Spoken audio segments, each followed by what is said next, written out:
The decade of the 1960s wrote itself into history with names of pride and shame, words for all time and words of passing fancy.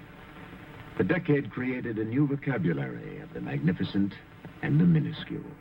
Expo, miniskirts, Koufax, Kennedy, Gagarin, Pope John, John Glenn, Graham, the Beatles, Peace Corps, Clay, Bleiberg, Pope Paul, The Wall, Kosygin, Johnson, Warhol, Streisand, Dope, Black Power, Goldwater, Hippie, Dion, Woodstock, The Pill, James Bond, Tiny Tim, King, Hare, Brandt, Bobby, Wallace, Golda Meir, Ecology, The Supremes, Apollo, DeBakey, Pompidou, Psychedelic, Dubček, Wyeth, Joe Namath, Malcolm X, Armstrong, Nixon, Indira Gandhi, Demonstrations, Lem.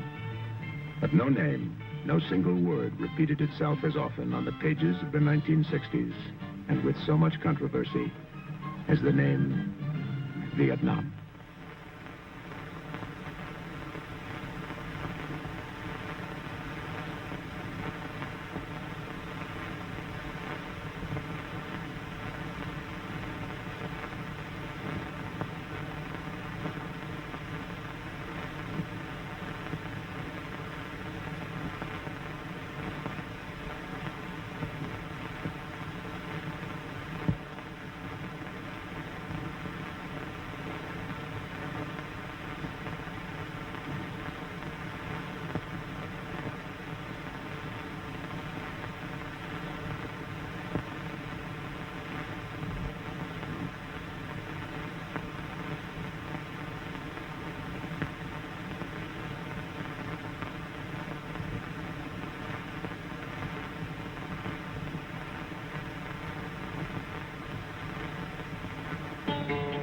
It was a strange mixture of peace and war, a battlefield nowhere and a battlefield everywhere. Life during the day, death at night. An ally at one moment, an enemy the next. A lush jungle mixed with the rust of barbed wire. It was all of this. Those who wanted to find the war might have had to hunt for it. Those who didn't want to find the war often became the hunted. And around the world, and particularly the United States of America, there was another battle, a battle of words, of politics and debate. The question was, who was the hunter in Vietnam and who was the hunted? Who would define aggressor and defender?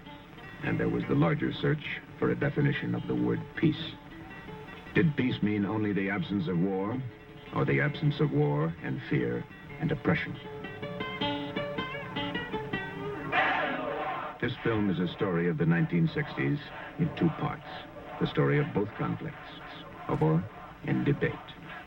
In the 1960s, many Americans did not believe the United States should help South Vietnam, and dissent and demonstrations became, to some, a way of life. But in the beginning of the 1960s, the threat and the prophecy were clear. I think we faced an extremely serious and intensified struggle with the communists, whom we've talked about and read stories of 7,000 to 15,000 guerrillas operating in Vietnam, killing 2,000 civil officers a year, 2,000 police officers a year, 4,000. Now, there's been an election in Vietnam in which 75% of the people, or 80%, endorse the government. And yet we read how Vietnam is in danger because of guerrilla operations carried on by this small, well-disciplined, well-supplied across the border group of guerrillas. How we fight that kind of a problem, which is going to be with us all through this decade, seems to me to be one of the great problems now before the United States. Both the threat and the prophecy were made to a land of many gods. Hardship, poverty, disease, and war had never eroded the faith of the South Vietnamese, their faith in something much higher and larger than themselves. That faith's name to some was Buddha. His name to some was Jesus. His name to some was Confucius and Lao Tzu and Brahma and a myriad of names of ancestors. But in the strange and sometimes strained combinations of gods and faiths in this land, there emerged a commonality. There was a belief that this earth was not all. There was a cause and a reason for being, a cause larger than simply sustaining life. And this force was so powerful, so true, so real, that it was the reason for life itself. The stuff of South Vietnam was neither rice nor jungle, neither the delta nor the mountains. Its heart flowed with undefined faith, and from the undefined came its strength. Too easily, a stranger would say, he's a Buddhist, or he's a Catholic, or he's a Taoist. But the religions were countless and overlapping. The oldest form of Christianity in Vietnam was Roman Catholicism.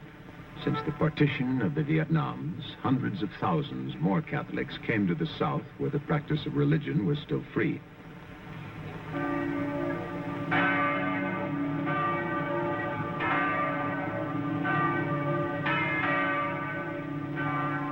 The country was as mixed as its gods and faiths.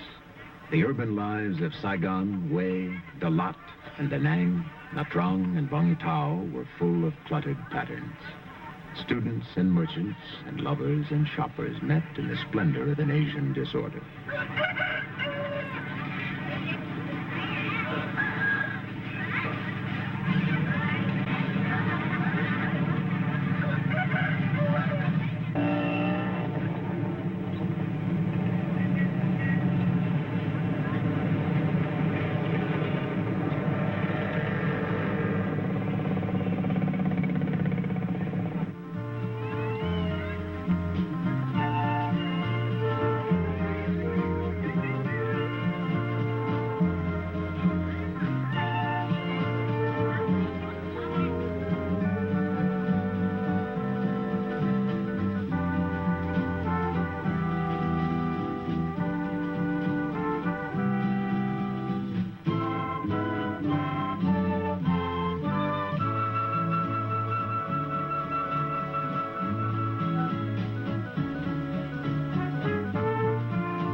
The populace paid no heed to the clamor of the cities and the sounds of horns and hawkers. 90% lived in the uncluttered fields, where they found in the land an uncommon contentment and an orchestration of their life and religion, of their earth and sky, of their work and love.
But in Vietnam, the serenity of life and earth and family and prayer had a new intruder.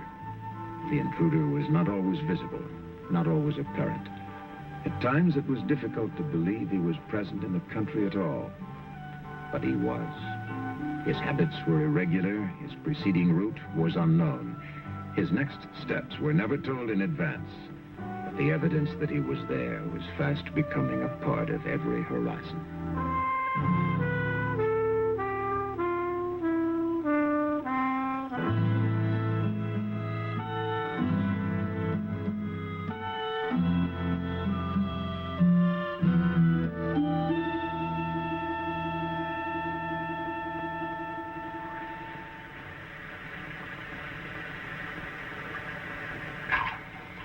The intruder changed the horizons of rural South Vietnam and the skylines of urban South Vietnam.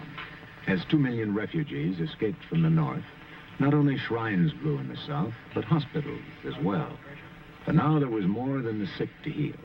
There were hundreds, then thousands, of wounded.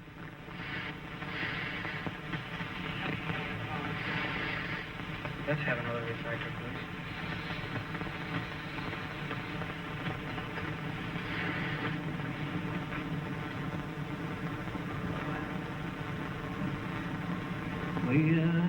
Civilians told their stories of grenades and shells and rifle shots from men who came to the villages and massacred most of those who lived there. They talked of pillage and fire and atrocities by the Viet Cong and by men who came from the north. The ones who still lived wore deep scars. The memory of a single day would last through their lifetimes, in their minds and on their bodies.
These are films of South Vietnam after the destruction of a village by the North Vietnamese.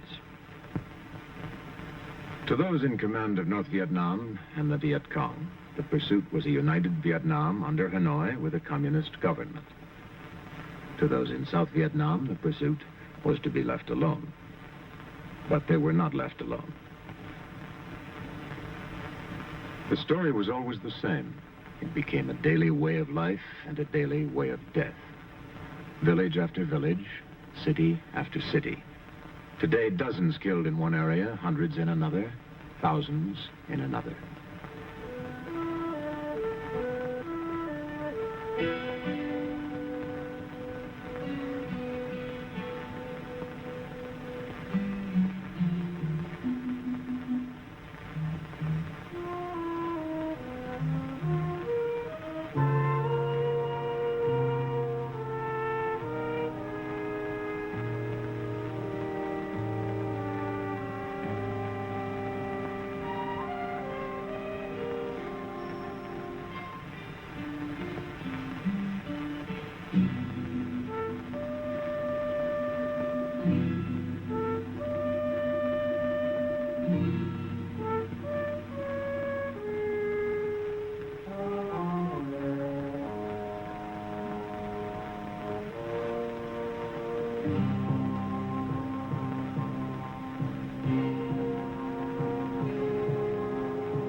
Often mass graves were located months after a massacre.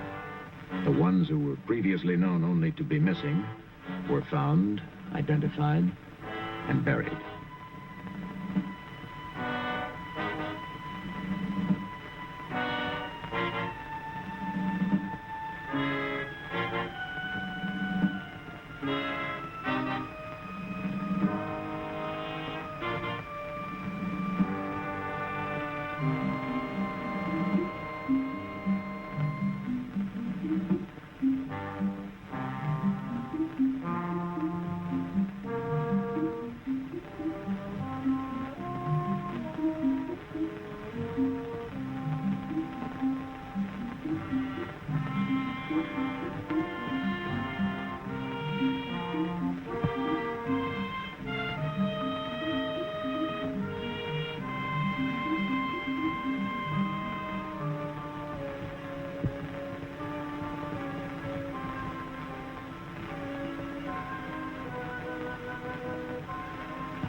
In North Vietnam, rallies of victory were held with regularity. Death and destruction in the villages of South Vietnam were hailed as a liberation.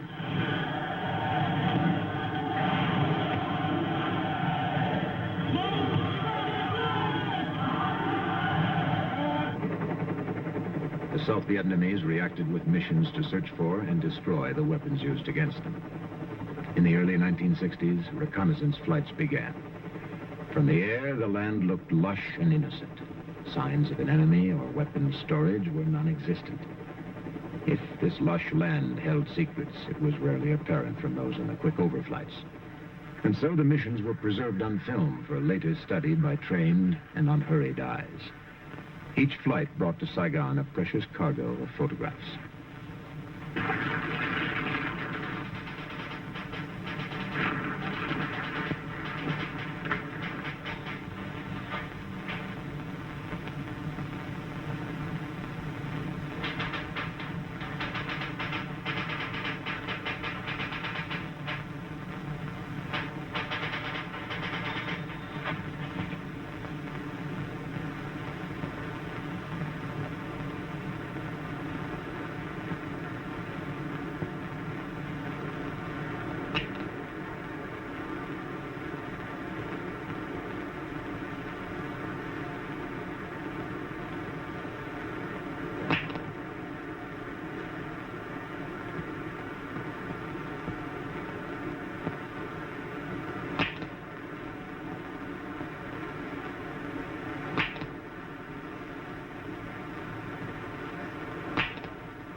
The evidence was unmistakable.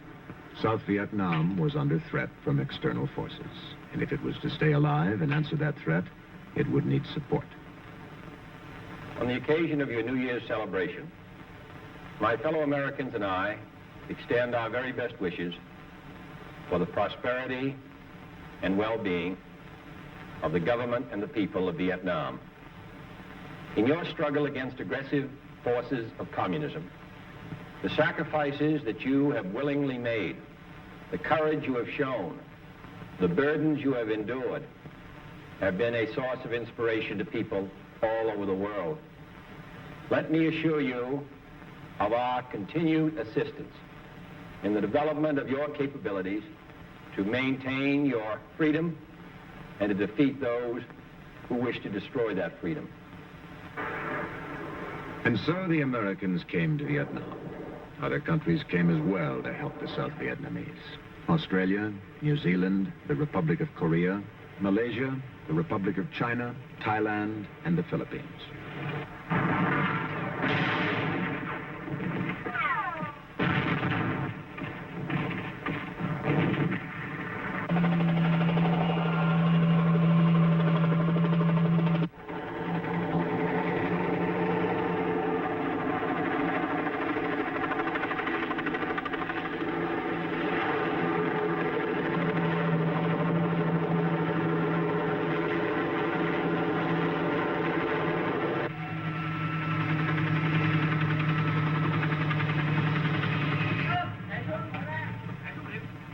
Just beyond the village were the Viet Cong and the North Vietnamese.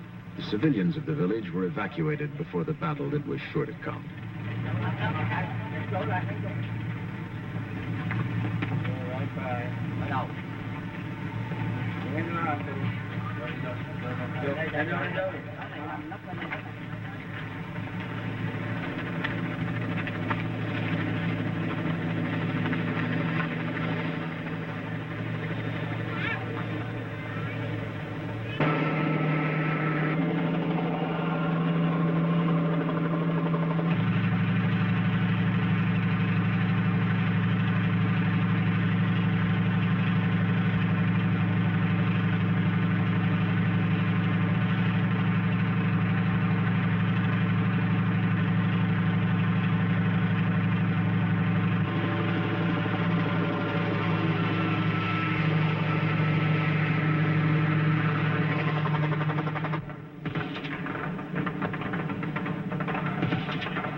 Discovered are the prisoners taken by the North Vietnamese and the Viet Cong.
The battle for today is over. The battle for tomorrow was yet to begin. In the night that separates the two, the enemy would resupply and regroup and replan to take the village once again. The day-by-day price of holding a village was not cheap.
In the 1960s, 40,000 Americans were killed in Vietnam, and there were another 1,000 whose fate was not known.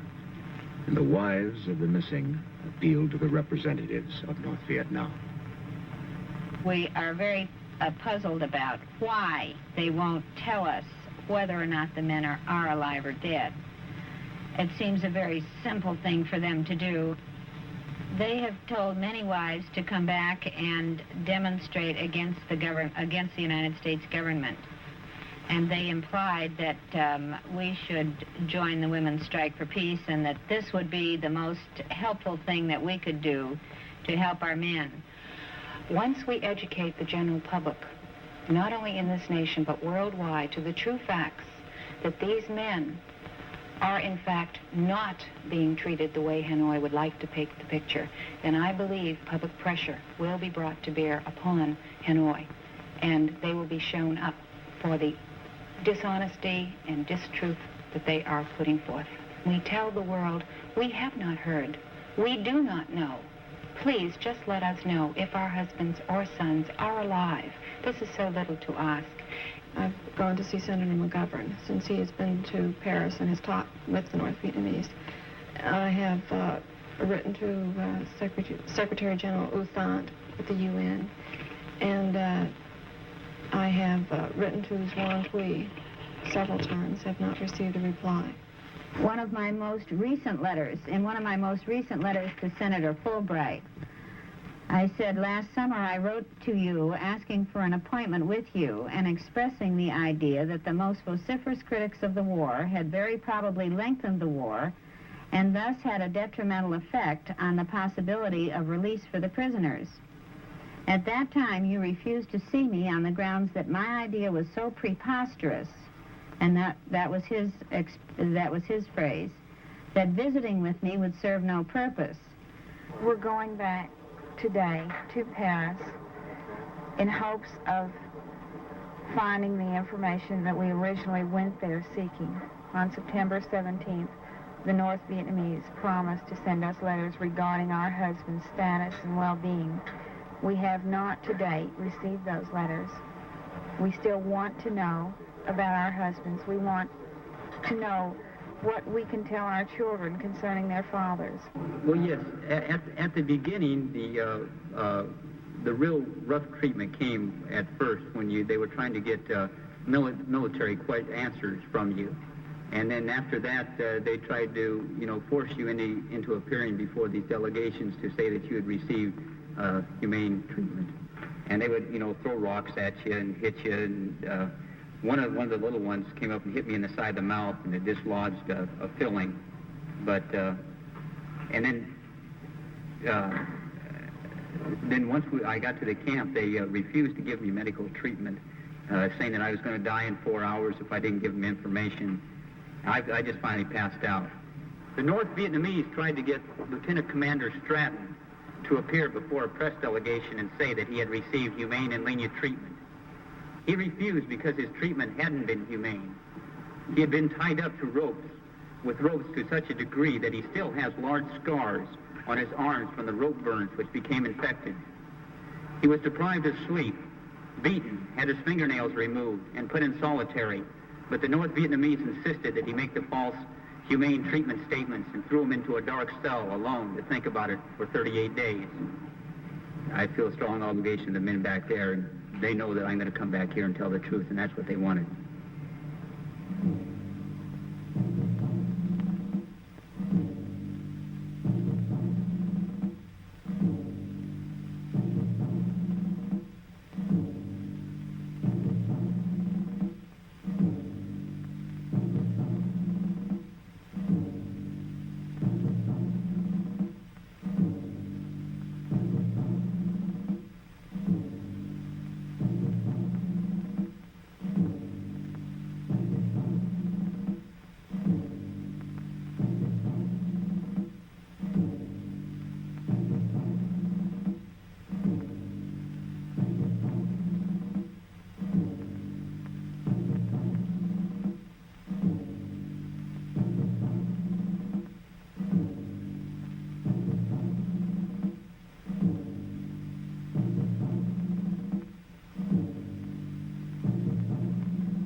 A great free debate, perhaps the greatest of all time, surfaced in the United States, and the country gave birth to 100 voices in universities, in town halls, on television, and in Washington.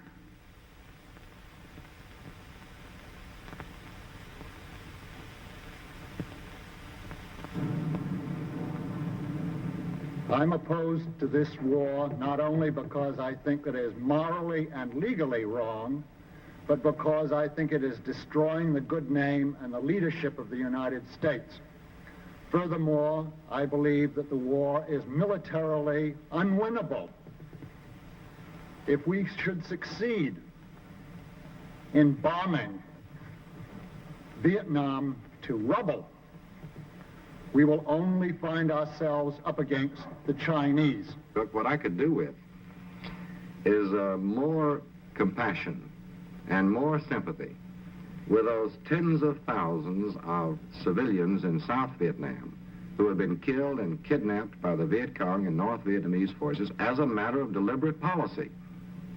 And the far larger tens of thousands of South Vietnamese military who've been killed and wounded simply because North Vietnam is trying to seize South Vietnam by force.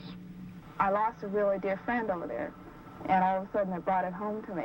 And I began wondering, what are we doing over there? Is this what honor is all about? Is it worth it? And I don't think it is. All of us tend to place a greater value on our own people. But Can you really draw a line as to whether it's worth one American life if that, by saving that American life, you subject probably thousands of Vietnamese to death? Human life is human life. We believe that this war is illegal from every point of view, completely immoral, and I would like to add for myself that it's detrimental to the best interests of the United States. How do you feel about all the charges that America's immoral and wrong in this war? I feel they're false because I fought over myself, and I've seen it. Most of the people making these statements haven't been overseas in Vietnam, and if they could go over there and see what's going on, I think they'd think it was just war. And we just cannot now dishonor our word or abandon our commitment or leave those who believed us and who trusted us to the terror and repression and murder that would follow. I don't think there's any evidence or any real reason to believe that that kind of mass execution would take place. The very fact that practically 2 million of the North Vietnamese fled to South Vietnam to escape the communist regime is an indication that this government did not represent the will of the people. Not only are we bleeding our men, having them die in Vietnam, we are spending at the rate of about $30 billion a year, $2.5 billion a month in Vietnam. Now, that's more than we spend on our entire housing program. It's more than we spend on our entire poverty program in a year. And this money must be diverted back to our domestic needs, and we must end this futile war, immoral war. The Vietnamese have resisted the invasion of any and all outsiders, the French, the Japanese, and now the Americans.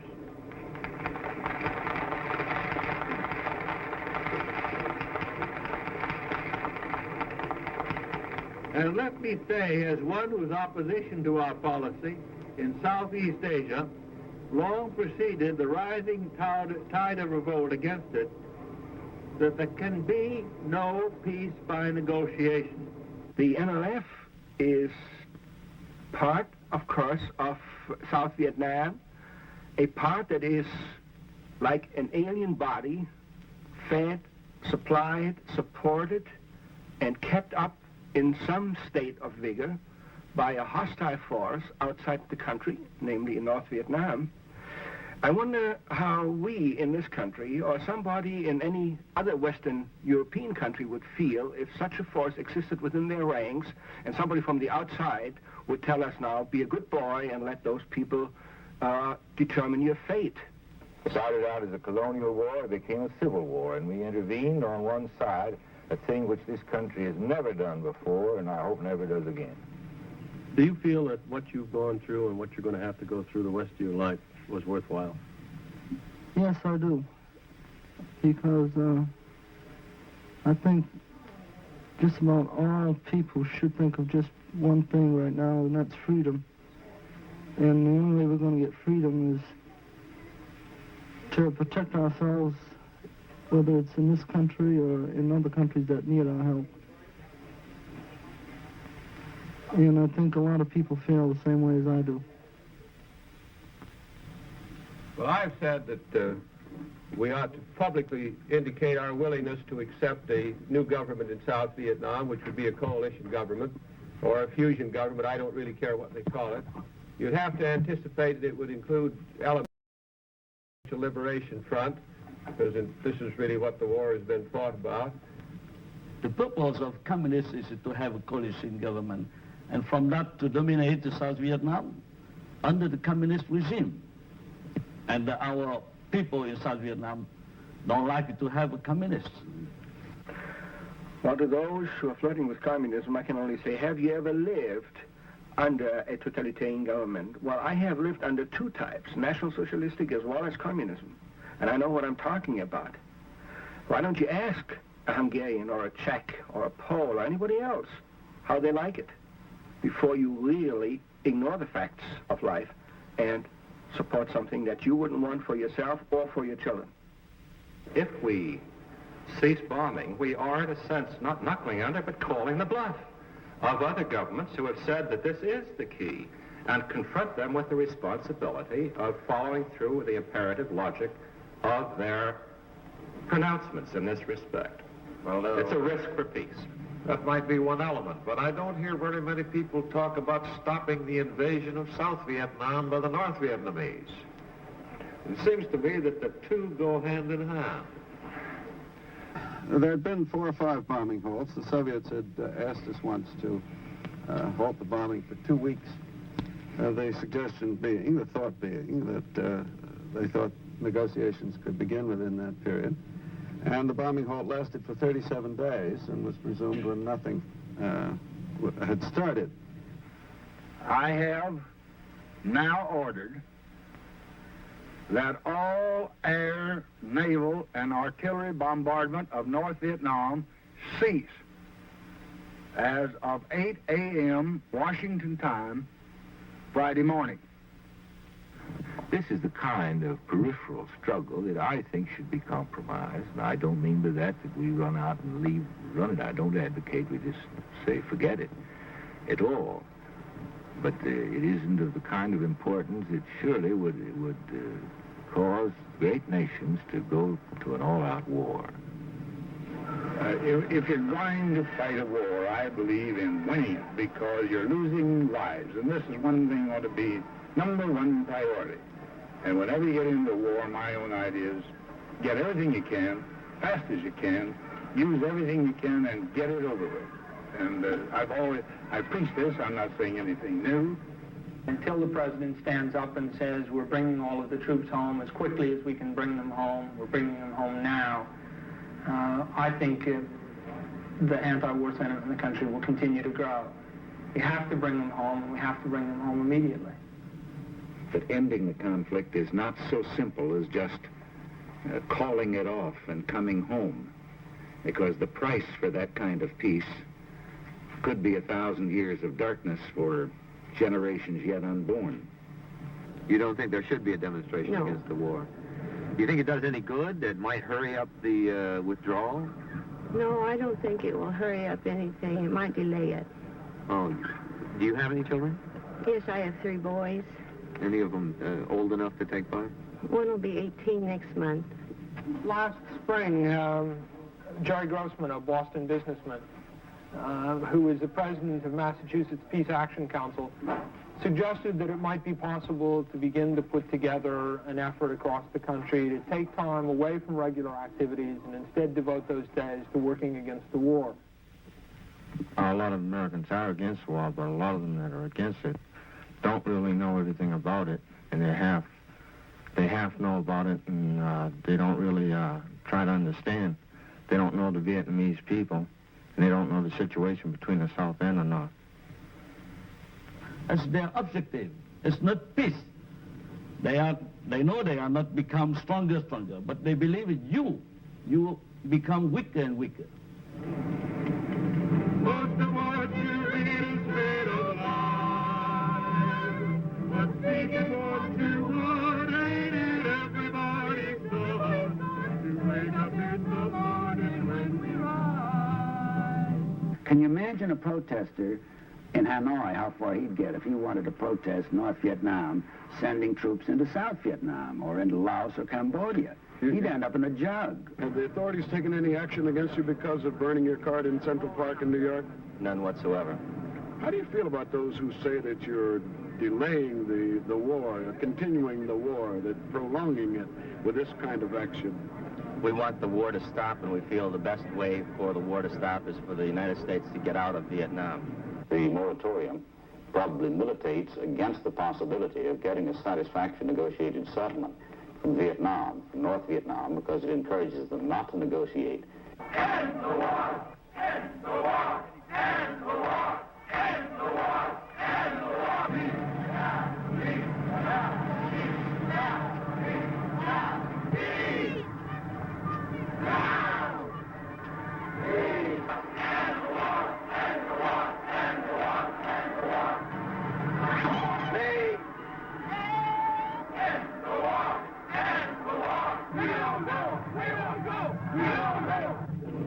You stupid idiots, you know. What's your name, sir? Never mind my name. I'm from Rankin. I'm a freedom fighter. I fought the communists. The bastards! Those idiotic anti-communists! You stupid idiots! I would shoot you all, like the Russians will shoot you if they come. And half of you have no jobs. You're hanging around the Tudor Street, you demonstrators. You should be out working or do something in the hospitals. It's a disgrace what you are doing here against your own country. I'm ashamed for America, but I'm not an American. I'm a Hungarian. Who have died in this war. The many people who died, people die since time immemorial. There's nothing new. People is dying for freedom. People has to die for their children, for their future. For a free America like you here now. You couldn't walk around in Peking because you are misled.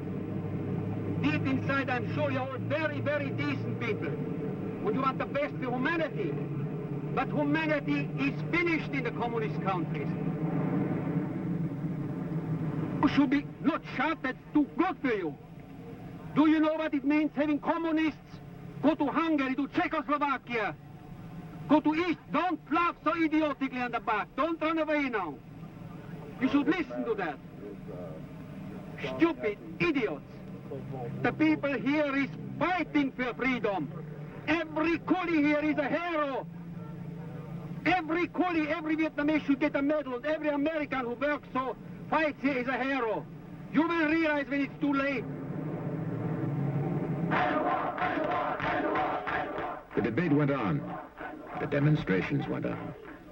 And every president of the United States during the 1960s had voiced his endorsement of the United States position. Today, the communists reach ruthlessly for domination over Southeast Asia and are trying to break our will to foil the attempt. The use which the communists make of democracy, and then when they seize power, the effectiveness with which they manage the police apparatus so that dissent cannot arise, and so that the people can no longer express their will, the liquidation by gunfire of the opposition or by forcing them out of the country to be refugees. This suggests the kind of problem which we're going to have in this decade. And in my judgment, it's an extremely difficult matter for the free nations to deal with. But I must say that it's a matter to which we must address all of our energy and all of our attention. This nation will keep its commitments from South Vietnam to West Berlin. Since I took office as president, no single question has occupied so much of my time and energy as the search for an end to the war in Vietnam. An end fair to the people of South Vietnam, fair to the people of North Vietnam, and fair to those others who would be affected by the outcome. Both in public and at the Paris talks, we've offered a number of proposals which would bring peace and provide self-determination. And we're ready to consider any other proposals that have the same objective. Many urge that if only we halted our bombing of the North, peace would follow. Nearly a year has passed since the bombing of the North was halted. 3 months have passed since we began the process of troop replacement, signaling both our own genuine desire for a settlement and the increased readiness of the South Vietnamese to manage their own defense. As I announced on Tuesday, by December 15th, our troop strength in Vietnam will have been reduced by a minimum of 60,000 men. On September 2nd, 1969, North Vietnam's chief negotiator in Paris said that if the United States committed itself to the principle of totally withdrawing its forces from South Vietnam, and if it withdrew a significant number of troops, Hanoi would take this into account. I repeat here today what I said in my speech of May 14, that we are prepared to withdraw all of our forces from South Vietnam. And the replacement of 60,000 troops is a significant step. The time has come for the other side to respond to these initiatives. The time has come for peace. We in the United States want to end this war, and we are ready to take every reasonable step to achieve that goal. But let there be no question on this one fundamental point. In good conscience, we cannot, in the long-term interests of peace, we will not accept a settlement that would arbitrarily dictate the political future of South Vietnam and deny to the people of South Vietnam the basic right to determine their own future free of any outside interference.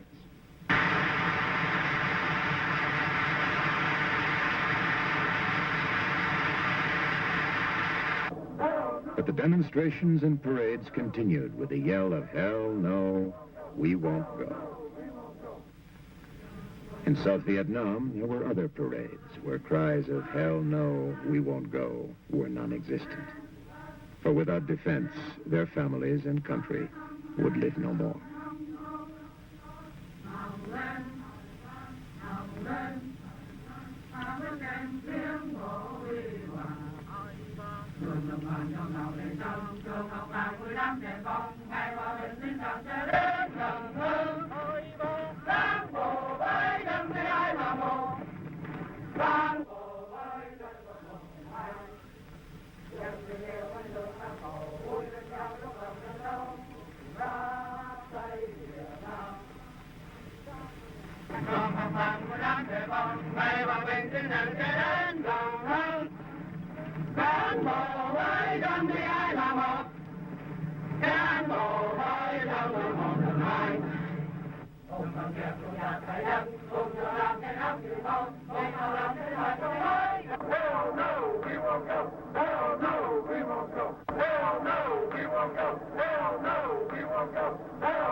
But still the cries went on. Into the closing nights of 1969, candlelight parades marched down Pennsylvania Avenue in Washington. The freshly lit torch became one symbol to one group in one land. And it became another symbol to another group in another land.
The flames were still bright on December the 31st, 1969.